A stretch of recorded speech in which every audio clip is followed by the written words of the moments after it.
Magandang araw mga kababayan, ito po muli si Kaeli at alam nyo, marami po ang nagulat na mangha na sorpresa dito po sa biglaang pagbibitiw ni Vice President Sara Duterte bilang kalihim ng Department of Education o DepEd, mga kababayan. At di ba, matagal na ho na siyempre, di ba, may mga panawagan na ho sa kanya dahil sa nung lumabas si dating Pangulong Rodrigo Duterte na bumabatikos at tumutuligsa at nagsisilbing kritika po ng kasalukuyang Marcos Jr. administration.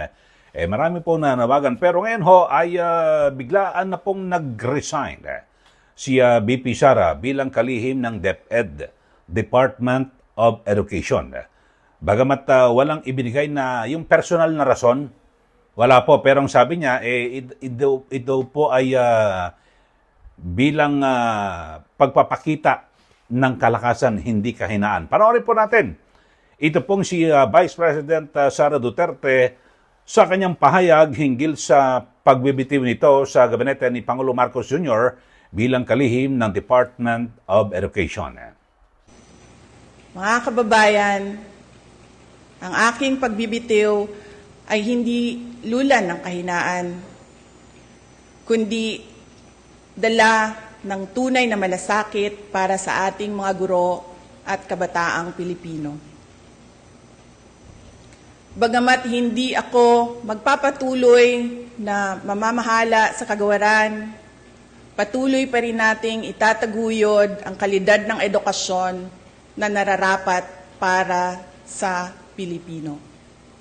Hindi man ako ang tumatayong kalihim ng edukasyon, mananatili akong isang ina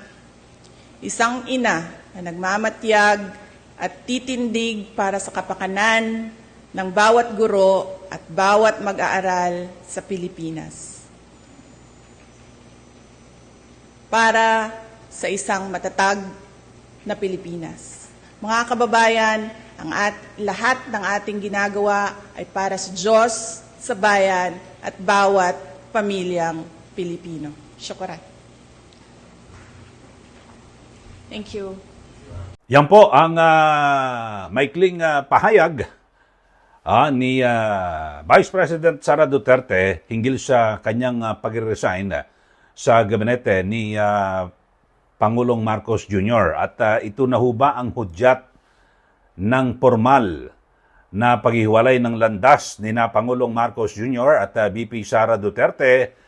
At sakto ito dahil sa nalalapit po ang eleksyon dito po sa ating bansa sa susunod na taon ay siyempre alam naman natin yung mga kakandidato sa ilalim po ng administrasyon talagang yan po ay ikakampanya ni Pangulong Marcos Jr. At sa kabilang panig ay makakaubo ba ng sariling kandidato yung tatayong oposisyon ngayon at particular po sa pangunguna ni VP Sara Duterte at maging si dating Pangulong Rodrigo Roa Duterte. So mga kababayan, kumuha rin ho tayo ng mga reaksyon mula po sa mga sabi natin, malapit po kay dating Pangulong Duterte. At ito ho, panoorin, pakinggan po natin yung pahayag naman ni Attorney Salvador Panelo na dating presidential spokesman at chief presidential legal advisor ni dating Pangulong Rodrigo Duterte. Ito po yung kanyang reaksyon, pahayag patungkol po sa pagbibitiw ni VP Sara bilang DepEd Secretary at Vice Chairperson ng NTF-ELCAC. Ito ho, si Atty. Sal Panelo. Alam po ninyo, sa akin lang, matagal nang marami naghihintay ng kanyang pagbibitiw. And that was forthcoming. Unang-una, bilang miyembro ng kabinete, same time, meron siyang mga paninindigan on certain issues of national interest na labag sa patakaran ng administrasyon. At nagkakaroon na nga ng disentento ang maraming tao. Ang mga Duterte ay nandun sa pagpapayag ng kanilang mga damdamin. Samantalang si Inday Sara bilang cabinet member, nandyan siya sa loob. At hindi siyempre siya makapagsalita dahil masyado siyang maprinsipyong tao, madelikadesa pa. ilang respeto sa kanyang principal na Presidente Marcos Jr., kung ano man ang nasa loobin niya, hindi niya mailabas. At sa tingin ko, umabot na sa sukdulan ang kanyang pagiging pasensya. Bumigay na, kumbaga. Opo. And so, his resignation niya, I think, brings us exciting times and a new political game. So, Secretary Sal, ito ho ba ay hudyat na si BP Sara ang tatayo ngayon? Kasi sa ngayon, wala pa ho talagang malinaw na oposisyon na nasa sabi natin, nasa gobyerno at na mataas ang posisyon. Ito po si BP Sara. So, ito na ho ba ang hudyat at nalalapit na po ang 2025 elections? Hindi ako magtataka kung siya maging leading figure of the opposition. Hindi ako magtataka doon kasi ang history naman ni BP Inday Sara ay walang makapigil sa kanya pagdating sa mga paniniwala niya, pampolitika at pambansa. Kung ano ang kanyang patakaran na personal, yun ay pinatutupad niya sa buhay niya at sa kanyang relasyon, whether sa kapwa niya opisyales o sa ordinaryong tao. Opo. So, paano ho ito? At ito ho ba, kasi nung kailan ba, isang araw ay, di ba, yung maisog, dire-diretso sa Pampanga. So, magiging, sabi natin, aktibo na rin ito pong si BP Sara sa panguna dito sa maisog. Dahil sa ngayon si Mayor Basti Duterte ang nangunguna sa mga ginagawang rally na maisog, Secretary Sal. Well, nasa sa kanya yon. Kung siya ay sasama, hindi natin alam kung ano ang kaisipan niya. Pero ang nakikita ko dyan, kung ano ang kanyang mga paninindigan sa mga maseselang paksain dito sa bansa, maglalabas siya ng kanyang mga paninindigan. Whether sa rally, labas ng rally, o sa mga pahayag. Kasi tandaan natin, vice presidente siya ng bansa. She is just a heartbeat away from the presidency. Kaya kailangan ready rin siya. Kung yan Apo. So, ito na rin kaya, Secretary G, bagamat sa ngayon, wala pong ibinigay na malinaw na rason ang Vice Presidente, Secretary Sal. Pero, di ba sa mga nakaraang araw, nagbanggit po si BP Sara na yung unit team ay natapos na noong eleksyon. Kaya marami po yung iba't ibang mga reaksyon na talagang nagkahiwalay na ng landas sina Pangulong Marcos Jr. at BP Sara Duterte. Yun namang alliance ng Unity. That alliance was forged under prevailing circumstances at the time. Walang choice na hindi karoon ng pagkakaisa yung dalawang grupo. Kasi yung apat na mga tumatakbo sa pangulungan, yung apat na kandidato na, kung matatanda mo, puro anti-Duterte yun. Apo. Ang Junior lamang ang luminya sa mga patakaran na sinulong ng administrasyong Duterte. In fact, ang sabi niya nga, itutuloy ko. Walang choice. Sino pang kakampiyan mo? Ganon din si Inday Sara. Sino pang kakampiyan mo? Ganon sa apat. Kaya nagkaroon sila ng pagkakaisa. Pero gaya na sinabi niya, yun ay nung eleksyon lang. Kaya dahil natapos na yun, may kanya-kanya silang personal na mga patakaran din sa buhay nila. Hindi sa datang panahon magkakatugma yun. Kaya darating ang araw na magkakahiwalay at nangyari na. Apo. So mas magiging komportable po siguro ito sa panig po ni BP Sara dahil sa mahirap nasa gabinete siya tapos parang nasa opposition. So at least ngayon sabihin natin ay derechahan na at maaaring pangunahan ni BP Sara yung pagkampanya sa magiging senatorial candidates naman ng oposisyon o itong maisog or sa kampo po ng mga Duterte. Pwede mangyari yan. Sapagkat ngayon malaya na siya. Kaya magiging komportable siya. Hindi kagaya nung nangyari kay VP Robredo. Tanda mo nung panahon ng Robredo. Nasa kabinete. Kasama namin siya. Kaya hindi ba ako siya nang binila. Siya tagapagsalita dahil she wanted to have her cake and eat it too. Nasa kabinete ka namin. Paglabas mo, binibira mo kami. Mhm. Pero Sara, dahil may tinatawag na delikadesa, hindi niya ginawa yun. Yan po ang pahayag ni Attorney Salvador Panelo at hinggil nga po rito sa kanyang reaksyon sa naging pag-ibitiw, pag-resign ni VP Sara Duterte. At samantala ay kumuha rin po tayo ng pahayag mula naman sa kilalang malapit din po sa pamilya Duterte, naging miyembro rin po ng gabinete. Ito pong si Secretary Jing Paras, dating kongresista, at malapit po kay Mayor Digong, ika nga, tawag po nila kay Tatay Digong, kay dating Pangulong Rodrigo Duterte. At ito naman po ang kanyang pahayag patungkol nga po rito sa biglaang pagbibitiw ni VP Sara bilang kalihim ng DepEd. Ibig sabihin, wala na ho siya sa gabinete ni Pangulong Marcos Jr. Pakinggan po natin, ito po si Secretary Jing Paras. Na nating hinihikayat ng ating mahal na Vice President na bumitiw na dahil wala namang patutunguhan yung kanyang pakipagsama dyan sa Malacanang, no? Kay President Marcos. Alam naman ng mga tao ni President Marcos na nakikisama lang si Marcos, pero ang dami-daming nagsasabi na hindi nila ka-team player si Ginang Sara. Kaya natin sinasabi, sina lang, bakit naman kayo sasamahan din ni BP? She is better off without you. Kung sa survey lang titingnan natin, ang layo ni BP, behind na behind si McCoy sa kanya. Lalo na yung mga kasama ni McCoy na gustong gigil na alisin si BP. So, this is really a blessing in disguise. No?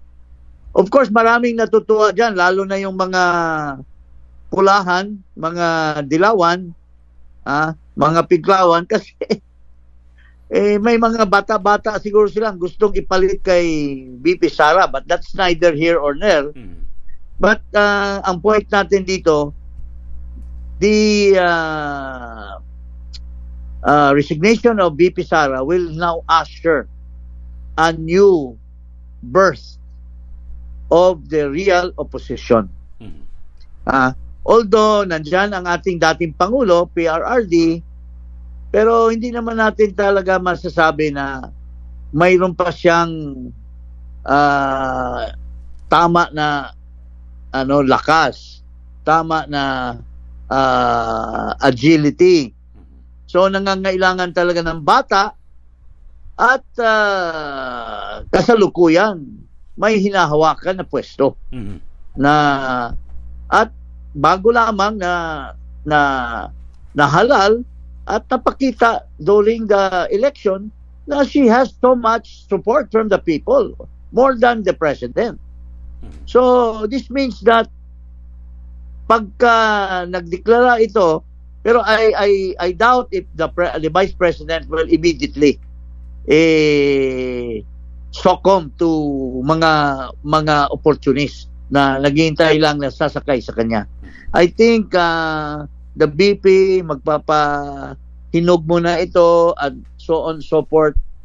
Tatsansahin muna niya kung saan niya ilulugar yung sarili niya and so on and so forth. But para sa akin, ito po ay opening na ito ng tunay na opposition na mayroong closure, mayroong hangarin, mayroong action na papatunguhan, no? Na hindi tulad ditong, with due respect, dito sa Maisog, puro lang speech, walang consolidation ng mga tao, nakikinig ng gusto ang mga tao, pero after pagtapos na yung rally, wala naman, nakakalimutan lang. Pero ang nakikita ko lang dito sa Maisog, ang hindi nakakalimutan, yung nangangampanya na may hangaring maging senador. Ayun. Yung mga nagsasalita na parang sa akin, yung kanilang pananalita ay hindi para sa matanggal si Marcos, hindi para i-expose si Marcos, kundi baka makasakay sila sa 2025 election. So para Yun ang makuha nakikita ko. So para makuha yung simpatya at boto. At masakyan yung kalakasan ng standing ni President Duterte at yung kanyang anak na si Baste. Apo. Sinasakyan nila yon so that madadala sila sa agos ng napakalakas na baha, patungong victory if ever, Apo. no?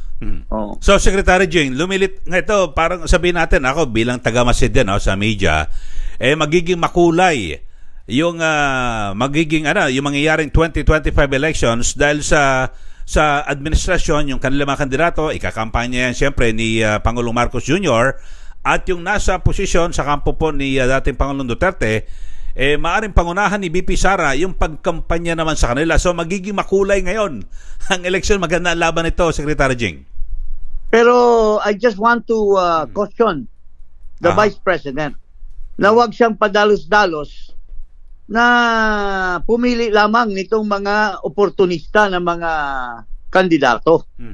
At titimbangin niya ng gusto kung hindi ba niya madama ang nangyayari sa kanyang ama na sinakyan lamang, pinapanalo itong mga wala namang chance na maging senador, pinanalo, ginamit ni Duterte yung kanyang charms, yung kanyang influensya, yung kanyang pagmamahal sa katauhan. Pero nasaan ngayon itong mga sumakay lamang kay President Duterte? Noong nagkagulo doon sa KOJC, nagkaroon ng harassment, nagkaroon ng pambababoy sa mga membro ng KOJC. Mayroon bang isang senador na walang chance manalo na pagkasenador pero inakay ni Duterte? Mayroon bang tumayo at nagbigay ng salita si Duterte? Mayroon ba lang isa na we support the president in his question of the overkill made by the PNP? Wala ni isa. Lalo na itong walang ka-chance na manalo dahil sinubukan na nitong senador na ito na magiging kandidato sa Dilawan. In fact, kinik out pa ito ng Dilawan dahil nagdala ng mga masagwa na babae doon sa Cavite sa isang rally. Kaya nadismaya yung mga ibang Liberal Party members. Kaya parang na-denounce siya. Kaya hindi nanalo, kulelat. Pero dahil sa oportunista, nakapasok sa likod ng Malacanang, tapos magaling sumipsip, nagiging malapit kay Duterte, ginawang cabinet secretary, at nag-ambisyon na naman uli na maging senador. So, klarong-klaro na itong tao na ito, walang chance na maging senador, pero inakay ni Duterte. Pero nasaan ito ngayon? Mayroon bang binitiwan na salita in support of President Duterte? Kaya nga, klarong-klarong nangihinakit si Baste Duterte dito sa mga inakay ni Duterte na walang silbi na mga tao na sumuporta sa kanya. Secretary Jing, ako kilala kita na diretsahan ka magsalita. So ito yung tatlong ito na re-electionist ang binabanggit mo ba? Yes, with due respect. Although hindi naman hinanakit.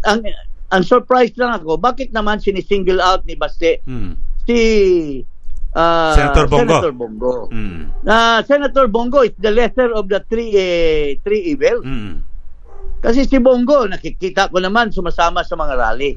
Nakikita ko naman na nagsasama pa rin kay President Duterte. Pero itong dalawa, itong bato, pinraise pa ni Duterte in one of the rallies na sabi niya, malaki ang tiwala ko diyan kay Bato. Pero anong ginawa? Ha? Doon sa kanyang pag-preside ng hearing ng bibigyan niya si Jinggoy at saka si Escudero. Di ba? O, imbis na patahimikin niya at wag babuyin yung hearing, pinapabayaan niya. At ang masama doon, nalaman pa na nag-try doon pala siya kay Mig Subiri, paring Eli, kasi nung hearing, bumaliktad na pala siya. Tapos nung nagtalumpati si Subiri, iyak-iyak pa. Nakakahiya. So ito yung sinasabi ni Baste na dapat malungkot siya at magtatampo, because these are the very people who should not be in the Senate in the first place without the help of the father, who is President Rodrigo Roa Duterte. Tapos mayroon na namang mga iba na gusto na namang sumakay. Ginagamit itong pagka-opposition, pagka-rally-rally, kitang-kita na ang kanilang participation sasakyan lamang si Duterte. Ngayon. So, yung tatlong re-election ang binabanggit mo at kasi ngayon ang tanging si Senator Robin Padilla lang ang Commission Secretary Jing sa yes, nangyari. And with due respect, at least he was able to redeem himself. Yung pag-holding hands niya kay Maricel Soriano, ano dapat yun? Para sa mga DDS, bakit ka nakikipag-holding hands dyan sa isang kasama ni Marcos sa hit-hikan ng droga? Pero siguro, pero he's able to redeem himself. Kasi siguro ay matagal na rin nakasama sa showbiz pelikula. industry. Naintindihan natin. Pero at least bumubuelo siya ngayon. Nakabawi siya rito. Nag-file siya ng resolution na imbestigahan. Now, ang tanong ngayon, ito bang si Bato de la Rosa sasakyan ba niya yung resolution ni Robin Padilla? Ayun. Yun ang tanong dyan. Pero dito sa binabanggit na pagbibitiw nga ni BP Sara Duterte, ay ano kaya na-consulta rin naman siguro si dating Pangulong Digong, yung kanyang tatay rito. Siyempre, malaki naman ito. Hindi ko po masabi, Eli. Pero alam naman natin in the past, si BP Sara always has her own mind. Even in the decision of running for mayor, in the decision of running for vice president, in the decision for withdrawing his quest to become president, sarili niyang diskarte. So posibleng nagpaalam siya out of graciousness, pero posible ring sarili niya itong decision, and base siguro sa decision na ito, he's already charting her future. Tinatansya na niya saan niya ilulugar yung sarili niya. And I think she is very well prepared for this purpose. Yan po ang pahayag ni Secretary Jing Paras, mga kababayan, kaugnay ng kanyang reaksyon dito po sa pagbibitiw ni VP Sara Duterte. At binabanggit ko nga ito ho ba ihudyat na ng talagang magkakaroon na ng ng maghiwalay na landas. At siyempre nalalapit na po ang eleksyon sa 2025 at siyempre ang sesentro ho dyan, yung mga senatorial candidates. Meron pong binabanggit si Secretary Jing Paras na dapat meron pang parang winawarning kanya po si VP Sara na maging maingat sa mga kakandidatong senador sa kanilang kampo na baka gamitin lang daw po sila. So yun lang po, yun po yung pananaw lang naman, opinion ni Secretary Jing Paras. Okay, so sa kabuuan ay yan po yung mga bagong kaganapan dito po sa ating bansa sa larangan po ng politika, at sinisikap din ho natin na makakuha wala naman sa panig ho ng ng administrasyon ng Malacanang. Bagamat sa ngayon talagang hindi po natin makunan sila ng pahayag patungkol naman dito sa pagbibitiw ni VP Sara Duterte bilang DepEd Secretary at meron na hubang ipapalit agad. Sabagay, July 19 pa naman makakabisa itong pag-resign pero mas maganda mapangalanan ka agad ASAP para naman magkaroon po mas maganda yung smooth yung transition, yung turnover dahil sa, alam niyo yung DepEd, napakalaki hong departamento po yan at marami po ang siyempre, di ba, maaaring maapektuhan kung hindi magiging maayos yung pagsasalin ng kapangyarihan. Di po ba? Importante po yan. At I'm sure na meron naman pong ipapalit na kaagad si Pangulong Marcos Jr. na magiging kalihim po ng Department of Education. Okay, so maraming salamat po muli. Yan po ang isa na namang ating vlog at yung nabanggit din ho natin kanina kay Atty. Panelo, yung mga sinasabing pagtatampo ni Baste Duterte kay Senator Bongo. So, yun po. At least, siguro magkalinawan lang ho sila, mga kababayan. At para maging maayos ang lahat. Okay, maraming salamat po muli. Ito po muli si Kaeli. Hanggang sa muli na magkarinigan ho tayo, magkasama-sama dito po sa ating YouTube channel. Magandang araw po sa inyo lahat.